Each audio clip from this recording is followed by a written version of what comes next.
तो आज की किताब है how to change things when change is hard, जिसे लिखा गया है चीप हिथ और डैन हिथ द्वारा। तो चलिए जानते हैं कि ये किताब हमें क्या बताने वाली है। चेंज जो होता है ना, वो आसान नहीं होता, बहुत मुश्किल है। कभी कभी तो इतना मुश्किल होता है कि आपको लगेगा कि ये सारी दुनिया ही उलट पुलट हो रही है। लेकिन बाकी लोगों की तरह आपको भी ना अपनी लाइफ में आने वाले चेंजेस के लिए हमेशा तैयार रहना होगा। और कुछ स्विचेस शायद आपको इतना परेशान कर दे कि आप एकदम सर पकड़ करके बैठ जाएंगे। लेकिन हम आपको इसके लिए ब्लेम नहीं कर रहे हैं, क्योंकि जिंदगी ऐसी ही है, कभी इजी तो कभी हार्ड। लेकिन हाँ, अगर आप पहले से तैयार रहेंगे तो चीजों को इजीली हैंडल कर सकते हैं। हीथ ब्रदर्स यहाँ पर आपकी मदद कर सकते हैं। अपनी इस किताब के थ्रू वो आपको बताएंगे कि चेंजेस को कैसे खुले दिल से एक्सेप्ट किया जाए। अगर आप ये सोच करके यहाँ आए हैं कि चेंजेस को कैसे अवॉइड किया जाए, तो अभी इस टाइम ये समरी आप छोड़ सकते हैं, कोई दिक्कत नहीं है, क्योंकि आप बड़े इमोशनल चेंजेस को अवॉइड कर ही नहीं सकते। आपको उन्हें स्वीकार करना ही पड़ेगा, एक्सेप्ट करना ही पड़ेगा। इस प्रॉब्लम को हीथ ब्रदर्स एक बड़े ही इंटरेस्टिंग तरीके से अप्रोच करते हैं, ओल्ड बुद्धिस्ट मेटाफॉर के थ्रू, जिसके हिसाब से इंसान दो पार्ट से मिलकर बना है। फर्स्ट वाला है रैशनल, कोल्ड और कैलकुलेटिव, जिसे राइडर कहते हैं, जबकि सेकंड पार्ट है इमोशनल, ऑटोमेटिक और क्विक रिस्पॉन्स देता है, जिसे एलिफेंट बोलते हैं। तो हर इंसान इन दो एलिमेंट से मिलकर के बना है। और ऑथर्स एक थर्ड एलिमेंट के बारे में भी बताते हैं, जिसे पाथ कहते हैं, जो कि आपकी लाइफ की सिचुएशन है, जैसे कि आपका एनवायरनमेंट, सराउंडिंग, वे लोग जो आपके आसपास रहते हैं। तो अगर आप हमारे साथ यूं ही बने रहेंगे तो हम आपको बताएंगे कि इन तीनों पार्ट्स को कैसे बैलेंस किया जाए। हालांकि ये उतना इजी नहीं है, लेकिन फिर भी पॉइंट की बात ये है कि अगर ये इजी होता तो हर कोई इसे करना लेता, राइट? तो चलिए जानते हैं आगे फर्स्ट चैप्टर में द 3 सरप्राइजेस। इस किताब के फर्स्ट स्टेप में है चेंज के 3 एसेंशियल कंपोनेंट्स को डिस्क्राइब करना। द एलिफेंट यानी कि emotion, the rider rational side और द पाथ यानी कि सिचुएशन। तो जैसा कि अब तक आप समझ चुके होंगे कि राइडर का काम है एलिफेंट को एक गोल की तरह गाइड करना। राइडर ही है जो पाथ को चूज करता है। तो अब ये पाथ स्मूथ हो सकता है या फिर रॉकी और खतरों से भरा हुआ भी हो सकता है। तो ये सब एंड में राइडर पर डिपेंड करता है। यहाँ एक बात इंपॉर्टेंट है कि ये राइडर बिना एलिफेंट के कुछ नहीं कर सकता, क्योंकि एलिफेंट उसका ड्राइविंग फोर्स है। ठीक ऐसे ही अगर राइडर ना हो तो एलिफेंट अकेला कुछ नहीं कर सकता। वो खुद अपने इमोशंस और फीलिंग्स में भटक कर रह जाएगा। और सेम चीज आपकी जिंदगी के साथ भी है। आपके इमोशंस ही वो ड्राइविंग फोर्स है जो आपको एक्शन लेने पर मजबूर करते हैं। आप कुछ भी इंटरेस्टिंग सोच लीजिए, लेकिन आपके इस रैशनल इंटरेस्ट को इमोशंस ही बैकअप करते हैं। हीथ ब्रदर्स अपनी रिसर्च में शो कराते हैं कि ये एलिफेंट कितना ज्यादा पावरफुल है। इस स्टडी में शो किया गया था कि लोगों को अगर बड़ा कंटेनर दिया जाए तो वो नॉर्मली जितना खाते हैं उससे डबल अमाउंट का पॉपकॉर्न खा सकते हैं। जाहिर सी बात है कि यहाँ पर इमोशनल और इररेशनल साइड काम कर रही थी। स्पेसिफिक तरीके से बोले तो सारे 3 कंपोनेंट्स इस ओवर ईटिंग बिहेवियर के लिए जिम्मेदार है। जैसे सिचुएशन में राइडर का रिएक्शन होगा, लगता है खूब सारे पॉपकॉर्न है, फिर एलिफेंट खूब सारा खा लेगा, लेकिन फिर भी काफी पॉपकॉर्न बचते हैं, तो एलिफेंट बोलेगा मैं जितना हो सके उतने पॉपकॉर्न खाना चाहता हूँ। अब क्योंकि राइडर को पॉपकॉर्न से भरा कंटेनर यानी कि द पाथ थमा दिया गया था, तो उसे कोई वजह नहीं दिखती कि वे सारे पॉपकॉर्न क्यों ना खाए। और इसीलिए एलिफेंट को भी छूट मिल गई कि जितना मर्जी हो उतना पॉपकॉर्न खा ले।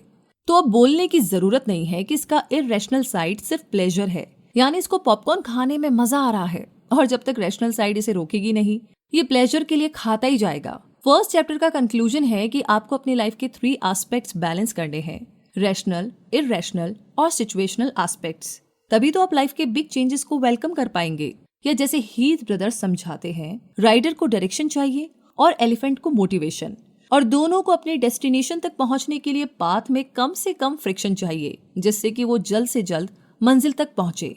सेकेंड चैप्टर में जानेंगे ब्राइट स्पॉट्स के बारे में। सेकेंड चैप्टर में ऑथर्स राइडर की साइकोलॉजी को थोड़ा और बेहतर ढंग से एक्सप्लेन करने की कोशिश करते हैं। जैसा कि हम आपको बता चुके हैं कि ये इमोशन के मामले में बड़ा कोल्ड, रैशनल और कैलकुलेटिव टाइप का है, और इसकी वजह से ये कभी कभी कुछ ज्यादा ही सोचने लगता है। ये तो हम सबने एक्सपीरियंस किया है कि आप एकदम तसल्ली से बेड पर लेटे हुए हैं और एक बढ़िया सी नींद का इंतजार कर रहे हैं कि तभी अचानक से आपके दिमाग में ख्याल आने लगते हैं। आप कितना भी ट्राई कर लीजिए, आप सोचते ही चले जाते हैं। लेकिन यहाँ पर अपने लिए सो कॉल्ड ब्राइट स्पॉट्स को ढूंढकर इस ओवर थिंकिंग और ओवर एनालिसिस की हैबिट से छुटकारा पाया जा सकता है। ये वो चीजें होती हैं जिनमें कि आप बेहतर करते हो, और ये जरूरी नहीं कि आप लाइफ की हर चीज में एक्सपर्ट हो, बशर्ते कि आप कोई सुपरमैन या वंडर वुमन हो। और इसीलिए आपको बस 1 या 2 ही ब्राइट स्पॉट्स चूज करने हैं जिन पर आप पूरा फोकस कर सके। अक्सर लोगों की आदत होती है कि वो नेगेटिव स्टफ को ही देखते हैं, जिसकी वजह से उन्हें अपनी जिंदगी की कुछ अच्छी बातें भी दिखाई नहीं देती। इसे पॉजिटिव नेगेटिव असिमेट्री या नेगेटिव बायस भी बोलते हैं। हम ह्यूमंस की एवोल्यूशन के दौरान नेगेटिव बायस सर्वाइवल के लिए बहुत जरूरी था, क्योंकि नेगेटिव स्टफ पर फोकस करने से हमारे सर्वाइवल के चांसेस बढ़ गए थे। वहीं दूसरी तरफ आज के टाइम में पॉजिटिव नेगेटिविटी असिमेट्री नहीं चलेगी, क्योंकि इससे नए एनवायरनमेंट को अडॉप्ट करने में आपको मुश्किल होगी। तो यही रीजन है कि चिप और डैन हिथ आपको ब्राइट स्पॉट्स पर फोकस करने की एडवाइस देते हैं, और ऐसा करने के कई सारे तरीके हैं। आप चाहे तो डेली एक टू डू लिस्ट लिख करके शुरू कर सकते हैं। इस लिस्ट के टॉप में उन चीजों को रखिए जो आपको करना पसंद है, और जो कम पसंद है उन्हें बॉटम में। फिर इसके अकॉर्डिंग अपना हर दिन तैयार कीजिए, प्रिपेयर कीजिए। आगे चैप्टर नंबर 3 है जो कहता है learn critical moves by heart. मतलब ये कि इस चैप्टर में हीथ ब्रदर्स डिसीजन पैरालिसिस के बारे में बता रहे हैं। हम सबके साथ ये हुआ है, जैसे कभी आपके सामने कोई डिफिकल्ट सिचुएशन आई हो, आपको पब्लिक के सामने बोलना है, कोई ऐसी ही बड़ी प्रॉब्लम या कोई स्ट्रेसफुल एक्टिविटी। आपने शायद नोटिस किया हो कि ऐसी मुश्किल सिचुएशन में आप डर से पीले पड़ जाते हैं, आपके हाथ पांव फूलने लगते हैं और आपको समझ ही नहीं आता है कि करना क्या है। और यहाँ पर हम आपको बेवकूफ बनाने की कोशिश भी नहीं करेंगे। जी हाँ, क्योंकि सिचुएशन में स्ट्रेस के सिम्टम्स को कंप्लीटली एलिमिनेट करना पॉसिबल होगा भी नहीं। तो ऐसे में आपको क्रिटिकल मूव्स को स्क्रिप्ट करना चाहिए, यानी कि ऐसी स्ट्रेसफुल सिचुएशन आने से पहले ही आप उसे फेस करने को तैयार हो जाओ। एक एग्जाम्पल लेते हैं, जैसे कि आपको बहुत सारे लोगों के सामने, हजारों लोगों के सामने स्पीच देनी है, तो आप क्या करेंगे? लोगों के ग्रुप्स के सामने एक मॉक स्पीच देंगे, जिससे आपका डर खुल जाए। इस तरीके से बड़े और बड़े ग्रुप्स के सामने बोलने की प्रैक्टिस करते रहे जब तक कि आप में पूरा कॉन्फिडेंस ना आ जाए। तो ये बात माइंड में रखें कि हर किसी को पब्लिक स्पीच में थोड़ा बहुत अनकंफर्टेबल फील होता है। तो सोचिए आप इस बारे में। आगे है चौथा चैप्टर, जिसमें हम जानेंगे द डेस्टिनेशन। जब आप कुछ गोल सेट करते हैं तो चेंज आपके लिए और भी इजी हो जाता है, लेकिन ये गोल इमोशनली चार्ज्ड होने चाहिए और रैशनल भी, ताकि ये राइडर और एलिफेंट दोनों को अपील करें। ये एक बहुत ही अच्छा तरीका है स्विच का, लेकिन थोड़ा ऑनेस्ट वे में सोचे तो आप हमेशा अपनी चॉइस का काम नहीं कर सकते। ऐसा अक्सर होता है कि हमें कुछ ऐसे काम भी करने पड़ते हैं जो हम अवॉइड करना चाहते हैं, लेकिन आफ्टर ऑल यही तो जिंदगी है। ये हमेशा ही इजी नहीं होगी, और देखा जाए तो ये जिंदगी की खूबसूरती है। ये किताब स्विच आपको सिखाती है अपने not so emotionally charged goals कैसे अचीव किए जाए। उन्हें आपको ब्लैक एंड व्हाइट गोल्स में बदलना है। ब्लैक एंड व्हाइट गोल्स को बाकी गोल्स से अलग करना इजी है। इन गोल्स के साथ ये ऑब्वियस है कि ये फेल हो सकते हैं। जैसे कि अगर आपको वजन कम करना है तो आप बोल सकते हैं कि अब मैं फास्ट फूड नहीं खाऊंगा। अब ये एक टिपिकल ब्लैक एंड व्हाइट गोल है, ये स्पेसिफिक और सॉलिड है। वहीं दूसरी तरफ एक अनस्पेसिफिक अनक्लियर गोल कुछ ऐसा होगा, मैं थोड़ा कम खाऊंगा। तो हम आपको एक और एग्जांपल देंगे। मान लीजिए आपको कोई डिग्री लेनी है, तो आप एक highly specific black and white goal रखते हैं। I want to study 4 hours per day, मतलब मैं 4 घंटे पढ़ना चाहता हूँ। और इसके उल्टा आप ये भी बोल सकते हैं I want to study more, मैं ज्यादा पढ़ना चाहता हूँ, जो कि एक अनस्पेसिफिक अनक्लियर गोल का परफेक्ट एग्जाम्पल होगा, क्योंकि आप स्टडी अवॉइड करना चाहते हैं। होप एलिफेंट के लिए एक फ्यूल की तरह है। तो होप जो होती है, उम्मीद जो होती है, वो एलिफेंट के लिए एक फ्यूल की तरह है। एक छोटी सी सक्सेस भी एक्सट्रीमली मैटर करती है कि लोग खुद पर बिलीव करने लगे। तो आपका क्या कहना है इस बारे में? कमेंट बॉक्स में लिख करके जरूर बताइएगा। आगे है चैप्टर नंबर 5 द चेंज। तो चिप और डैन हिथ 2 मेथड्स बताते हैं जिससे कि आप बिहेवियर में चेंजेस ला सकते हैं, जिसमें फर्स्ट है SFCC मेथड, यानी कि short from see feel change, जबकि सेकंड वाला है ATC, यानी कि एनालाइज थिंक चेंज। इसमें फर्स्ट वाला ज्यादा इमोशनल है और नॉट सो क्लियर सिचुएशन में बेस्ट है, और सेकंड वाला ज्यादा एनालिटिकल और प्रॉब्लम ओरिएंटेड है। जैसे ATC मेथड, ATC यानी एनालाइज थिंक चेंज, क्लियर और ब्रीफ प्रॉब्लम्स के हिसाब से बेहतर काम करता है। जैसे कि मैथमेटिक्स और प्लानिंग, जब आपको शेड्यूल प्लान करना हो तो आप जितना पॉसिबल हो उतना रैशनल रहना चाहते हैं। सिर्फ तब आप इस प्रॉब्लम को एनालाइज थिंक चेंज पर्सपेक्टिव के साथ अप्रोच करते हैं, तभी आप एक अच्छा शेड्यूल बना पाते हैं। दूसरी तरफ SFC यानी कि सी फील चेंज तब बेस्ट है जब आपको बड़ी प्रॉब्लम सॉल्व करनी हो, जैसे कि आपके रिलेशनशिप प्रॉब्लम्स, क्योंकि कोई भी अपने रिलेशनशिप्स को सिर्फ एनालिटिकल पर्सपेक्टिव से सॉल्व करना नहीं चाहेगा। जैसे कि अगर आप किसी रिलेशनशिप को लेकर के श्योर नहीं है तो 1 सेकंड के लिए रुक करके सोचिए कि आपका दिल क्या कहता है। उसके बाद आपको अपनी फीलिंग्स को एक्सेप्ट करना होगा। फिर अगर आपको लगे कि सिर्फ चेंज ही बेस्ट ऑप्शन है तो आप वही डिसीजन लीजिए। जब अपना बिहेवियर चेंज करे तो एक बात हमेशा दिमाग में रखे कि हर इंसान के अंदर पॉजिटिव इल्यूजन बायस नाम की एक चीज होती है। ये बायस बड़ा सिंपल है। इसके हिसाब से हम खुद को दूसरों से ज्यादा पॉजिटिव समझते हैं, जिसकी वजह से होता ये है कि हमें कई बार खुद को चेंज करना उतना जरूरी नहीं लगता। तो पॉजिटिव इल्यूजन बायस खुद को चेंज ना करने का सिर्फ एक बहाना है। ऑफ कोर्स हम ये नहीं कहते हैं कि आप हर बात पर खुद को क्रिटिसाइज करना शुरू कर दो, लेकिन हम ये जरूर कहते हैं कि खुद के लिए थोड़ा और क्रिटिकल स्टेप अडॉप्ट कर लो। ऐसे कई रॉक स्टार्स हैं जिनकी लाइफ की एग्जाम्पल हम ले सकते हैं। जैसे कि अपने करियर की फर्स्ट फेज में ये लोग कुछ ऐसे होते हैं, इन्हें सीरियस ड्रग्स रिलेटेड प्रॉब्लम्स रहती है और जब उनका पॉजिटिव इल्यूजन बायस टूटता है तब जाकर के अपनी बैड हैबिट्स को छोड़ते हैं। कंक्लूजन कहे तो हर इंसान में कुछ नेगेटिव हैबिट्स होती है और ये नेगेटिव हैबिट्स तभी हमारे लिए प्रॉब्लम्स बन जाती है जब हम इन्हें एक्सेप्ट करने की बजाय रिफ्यूज करने लगते हैं। जी हाँ, आगे है चैप्टर नंबर 6 जिसमें हम जानेंगे how to shrink the change के बारे में। क्या कभी ऐसा हुआ है कि आपने कोई बड़ा चैलेंज लिया और फिर बीच में ही ये सोच करके छोड़ दिया कि आगे बड़ा हार्ड और टफ होने वाला है? क्योंकि हीथ ब्रदर्स को ऐसा लगता है कि कोई चीज एकदम शुरुआत से शुरू करना काफी मुश्किल काम है।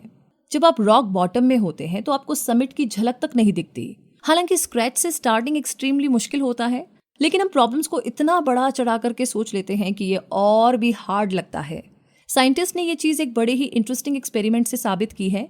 उन्होंने अपने पार्टिसिपेंट को अपने लॉयल्टी कार्ड दिए। इन शॉर्ट, एक बोनस कार वॉश जीतने के लिए पार्टिसिपेंट्स को सबसे पहले एक फिक्स नंबर के कार वॉशेस खरीदने थे। फर्स्ट ग्रुप को एक कार्ड दिया गया जिसमें पहले से ही कुछ स्टैम्प्स लगे थे, जबकि दूसरे ग्रुप को एक बिल्कुल एम्प्टी कार्ड दिया गया, खाली कार्ड दिया गया। लेकिन दोनों ही ग्रुप्स को बोनस लेने के लिए सेम नंबर के कार वॉशेस खरीदने थे और जो रिजल्ट आए वो सरप्राइजिंग थे। फर्स्ट ग्रुप जिसे कार्ड स्टैम्प वाला कार्ड मिला था उसने ज्यादा कार वॉशेस खरीदे। उनके कार्ड में लगे स्टैम्प्स की वजह से उन्हें लग रहा था कि गोल एटलीस्ट कुछ हद तक तो अचीव है, तो कार वॉश खरीदने के लिए वो ज्यादा मोटिवेट हुए। तो आप इसे क्या सीखे? यही ना कि स्मॉल से शुरू करें, यानी कि छोटे से शुरुआत करें। जब आप एकदम जीरो से शुरू कर रहे हो तो लार्ज चैलेंजेस को मत लीजिए जो पूरे करने मुश्किल होते हैं, क्योंकि इससे आपके फेल होने के चांसेस ज्यादा है और फिर आप अपना मोटिवेशन लूज कर लेंगे। तो बेहतर है कि छोटे स्टेप लीजिए, ऐसे गोल सेट कीजिए जो इजीली अचीव हो सके। बिग चैलेंजेस को बाद के लिए रखिए। मान लीजिए कि आप कोई गिटार सीख रहे हैं और अगर शुरुआत में ही कोई मुश्किल ट्यून चूज करते हैं, जैसे कि स्टेयरवे टू हेवन प्ले करने का ट्राई करेंगे, तो ये आपके लिए टफ होगा। आप ट्राई करते रहेंगे और फिर जल्दी ही फ्रस्ट्रेट हो जाएंगे। तो इससे अच्छा है कि आप कोई स्लो और इजी सॉन्ग की प्रैक्टिस करें और जब आप एक्सपर्ट हो जाएंगे तो उस मुश्किल गाने को चूज कर सकते हैं, उसे बजा सकते हैं। है ना इंटरेस्टिंग? आगे चैप्टर नंबर 7 जिसमें हम जानेंगे फिक्स्ड वर्सेस ग्रोथ माइंडसेट के बारे में। फिक्स्ड माइंडसेट वाले लोगों को लगता है कि एबिलिटीज और पोटेंशियल स्टैटिक होती है। उनके हिसाब से एबिलिटीज को चेंज करना बहुत मुश्किल काम है। वहीं दूसरी और ग्रोथ माइंडसेट वाले लोग मानते हैं कि एबिलिटीज जिंदगी भर इंप्रूव की जा सकती है। आप देख सकते हैं कि इनमें से कौन सा माइंडसेट ज्यादा फ्लेक्सिबल और कंस्ट्रक्टिव है। ग्रोथ माइंडसेट वाले लोग अपनी हार को इजीली एक्सेप्ट कर लेते हैं, स्वीकार कर लेते हैं, और ये क्वालिटी, जैसा कि हमने चैप्टर 5 में पढ़ा था, चेंज के लिए एक नेसेसरी कंडीशन है। साइकोलॉजिस्ट जो ह्यूमन स्किल्स और एबिलिटीज पर रिसर्च करते हैं, उनका मानना है कि human being through out the life change और इम्प्रूव हो सकते हैं, भले ये बात हमें इम्पॉसिबल लगे। और कुछ ऐसे एक्सट्रीम एग्जाम्पल है जो इस बात को साबित करते हैं। आपने शायद सुना होगा कि अमेरिकन फुटबॉल प्लेयर्स काफी ब्रेन डैमेज सस्टेन करते हैं और अभी तक सारे न्यूरोलॉजिस्ट यही मानते आए हैं कि ब्रेन ऐसी क्रॉनिक इंजरीज रिकवर नहीं कर सकता। लेकिन वे रॉन्ग थे। कुछ स्पेसिफिक तरीकों से इस तरह के डैमेजेस को ट्रीट किया जा सकता है और ये अजीब बात है कि इसका मेडिकेशन से कुछ भी लेना देना नहीं है। जो फुटबॉलर्स डेमेंशिया के शिकार होते हैं वे मेंटल एक्सरसाइज के थ्रू अपने ब्रेन को फिर से हेल्दी और एक्टिव बना लेते हैं। तो जिन्हें ड्रग का एडिक्शन होता है उनका ब्रेन भी कुछ ऐसे ही सीरियस डैमेजेस को झेलता है, लेकिन एब्स्टिनेंस के एक लॉन्ग पीरियड के बाद उनका ब्रेन दोबारा हेल्दी और फिट हो जाता है। दूसरे शब्दों में बोलो तो किसी भी इंटरेस्टिंग एक्टिविटी से आप ब्रेन की एक्सरसाइज करके उसके पाथवेज और सर्किट्स को चेंज कर सकते हैं। इसी के साथ आगे है चैप्टर नंबर 8 जिसमें हम जानेंगे चेंज द एनवायरनमेंट के बारे में, जो कि बहुत जरूरी है। इस चैप्टर में हीथ ब्रदर्स एक इंटरेस्टिंग साइकोलॉजिकल टॉपिक के बारे में बात करते हैं, फंडामेंटल एट्रीब्यूशन एरर। मतलब ये कि काफी टाइम पहले साइंटिस्ट ने पाया कि लोग एनवायरमेंटल फैक्टर्स की इंपॉर्टेंस को अंडर एस्टिमेट करते हैं, जिसकी वजह से हम अक्सर प्रॉब्लम्स की रूट किसी स्पेसिफिक पर्सन में देखते हैं, जबकि इसमें एनवायरमेंटल का भी एक बहुत बड़ा रोल होता है। इसे एक डेली लाइफ की सिचुएशन से समझने की कोशिश करते हैं। तो अब जरा इमेजिन कीजिए कि आप किसी ग्रुप प्रॉब्लम पर काम कर रहे हैं। अब अगर आपसे कोई छोटी सी गलती भी होती है तो सारे लोग कुछ यूं बोलेंगे, ये आदमी कितना स्टूपिड है, सारा टाइम बस मिस्टेक ही करता रहता है। बताने की जरूरत नहीं कि इस टाइप की रीजनिंग कभी ट्रू नहीं होती। ऐसी सिचुएशन में लोग अक्सर अनजस्टिफाइड जनरलाइजेशन वाले स्टेटमेंट देते हैं। तो यही है फंडामेंटल एट्रीब्यूशन एरर। जी हाँ, जबकि सच तो ये कि बहुत बार एनवायरनमेंट ही हमारे फेलियर्स और मिसडीड के लिए रिस्पॉन्सिबल होता है। किसी के फेलियर्स के पीछे उसकी पर्सनैलिटी ट्रेट्स को ब्लेम करने की बजाय उन सारी बातों पर गौर कीजिए जो उसके बिहेवियर को अफेक्ट करती है। ऐसे में आपको कुछ ऐसे बोलना चाहिए, ओके, इस आदमी ने ब्लंडर मिस्टेक की है, लेकिन क्या ये सच में इतना स्टूपिड है, या क्या पता ये रात को ठीक से सो न पाया हो या कुछ परेशान हो। इस चैप्टर का सबसे बड़ा लेसन है कि खुद को चेंज करना है तो अपना एनवायरनमेंट चेंज कर दीजिए। अब जैसे ऐसे कई टैलेंटेड और अच्छे लोग हैं जो अपने निकम्मे दोस्तों की कंपनी में बर्बाद हो गए हैं। अगर उन्हें ऐसी बुरी सोहबत से दूर रखा जाता तो शायद उनकी लाइफ कुछ और होती। सेम चीज आपके साथ भी है, और ये सिर्फ आपके दोस्तों के बारे में नहीं है। अगर आप एक डल अनइनवाइटिंग माहौल में काम कर रहे हैं तो इसमें कोई हैरानी की बात नहीं है कि आप में इंस्पिरेशन और मोटिवेशन की हमेशा कमी रहेगी। लेकिन इसके लिए खुद को ब्लेम करने से पहले एक बार जरा अपना वर्क एनवायरनमेंट चेंज करके देख लीजिए। हम इस चैप्टर को इस किताब के एक कोट के साथ कंप्लीट करेंगे। By tweaking the environment you basically outsmart yourself. जी हाँ, इसी के साथ आगे बढ़ते हैं और अब जानते हैं चैप्टर नंबर 9 के बारे में, जिसमें हम जानेंगे एक्वायर गुड हैबिट्स के बारे में। हमारी लाइफ हैबिट से भरी हुई है, अच्छी बुरी सभी टाइप की आदत है। आपने शायद नोट ना किया हो, लेकिन आदतें ना हो तो हमारी जिंदगी का हर दिन बहुत ही डिफरेंट होगा। ऑफ कोर्स हम सबके अंदर गुड और बैड हैबिट्स होती है। तो हीथ ब्रदर्स आपको सिखाएंगे कि अपने अंदर न्यू बेनिफिशियल हैबिट्स को कैसे डेवलप किया जाए। तो सबसे पहले तो ऐसा माना जाता है कि जो ये आदतें होती है रिफ्लेक्सेस की तरह है, ये ऑटोमेटिक होती है और अक्सर किसी न किसी एनवायरमेंटल फैक्टर से ट्रिगर होती है, जिन्हें एक्शन ट्रिगर बोलते हैं। जैसा कि हमने पहले भी मेंशन किया है कि एनवायरनमेंट यानी द पाथ बहुत इंपॉर्टेंट है, और हैबिट्स के साथ बेस्ट चीज ये है कि आप अपने न्यू एक्शन ट्रिगर सोच समझ कर के चूज कर सकते हैं। अब मान लीजिए आपने एक्सरसाइज शुरू करने की ठान ली है, तो मॉर्निंग में उठने के साथ ही ये करना एक बहुत ही स्मार्ट डिसीजन होगा। हम सबका एक मॉर्निंग रूटीन होता है और एक्सरसाइज सबसे बेस्ट रूटीन है जो आप सुबह कर सकते हैं। तो एक्सरसाइज करने के लिए आपका एक्शन ट्रिगर है मॉर्निंग वर्ड। अगर आपको फिर भी कोई मोटिवेशन नहीं मिल रही तो आप एक काम कीजिए, आप अपने रूम में कोई साइन बना करके लगा दीजिए जो आपको अपने नए रूटीन के लिए रिमाइंड कराता रहे। लेकिन ये साइन ठीक अपने बेड के सामने लगाइए ताकि मॉर्निंग में उठते ही सबसे पहले इस पर आपकी नजर पड़े।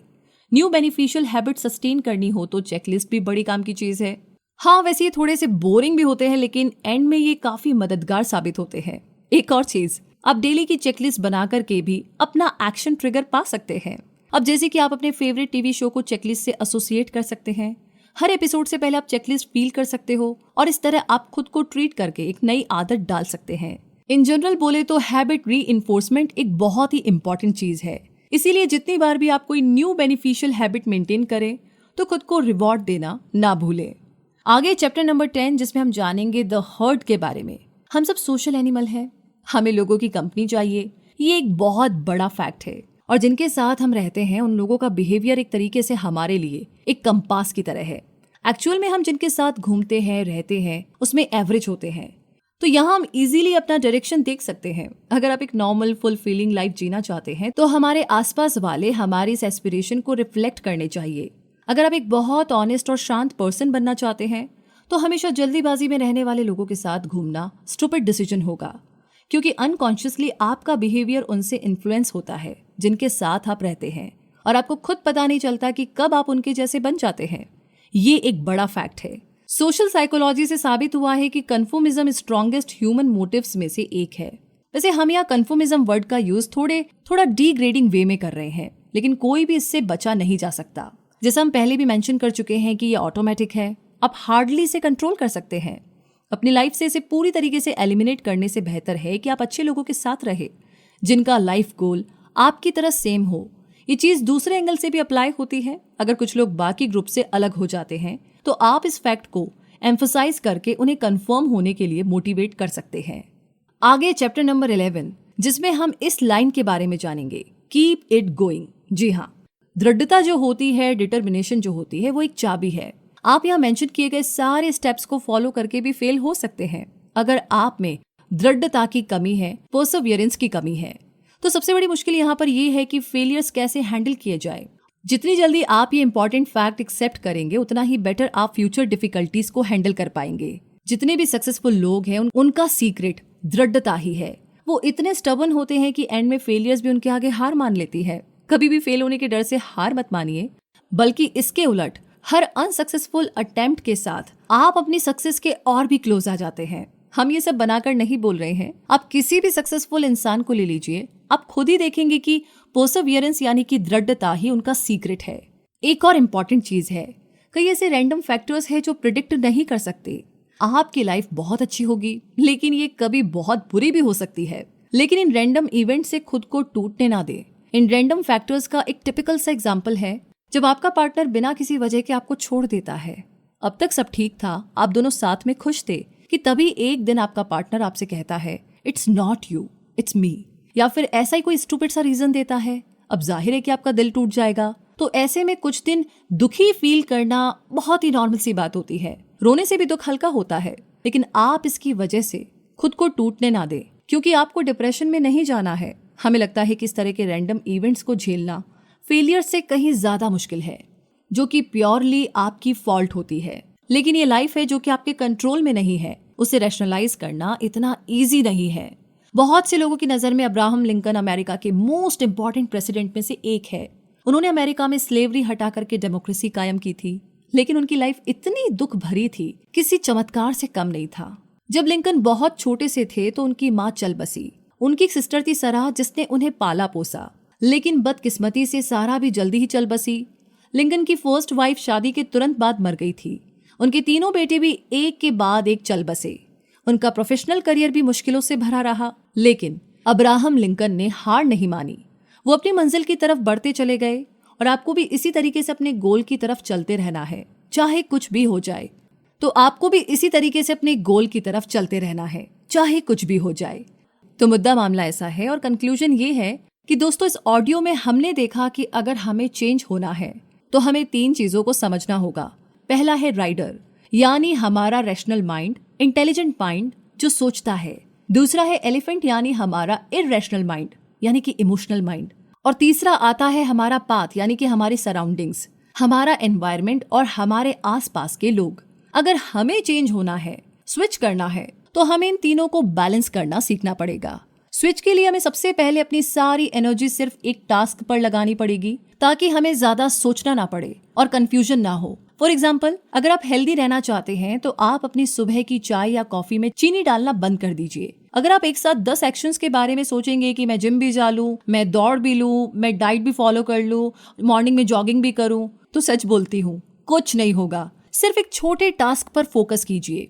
सेकेंड स्टेप आता है कि खुद को एक स्ट्रॉन्ग इमोशनल थॉट दीजिए। फॉर एग्जाम्पल, अगर आप स्मोकिंग क्विट करना चाहते हैं और खुद से आप कहते हैं कि मैं स्मोकिंग बंद करके हेल्दी भी रह सकता हूँ और पैसे भी बचा सकता हूँ, तो ये एक बहुत ही कमजोर इमोशन है और आप इस हैबिट को स्विच नहीं कर पाएंगे। इसीलिए बेहतर है कि आप खुद को इमेजिन कीजिए पीले दांतों के साथ, जिसके पास कोई नहीं आना चाहता। ये एक स्ट्रॉन्ग इमोशन है और आपकी हेल्प कर सकता है।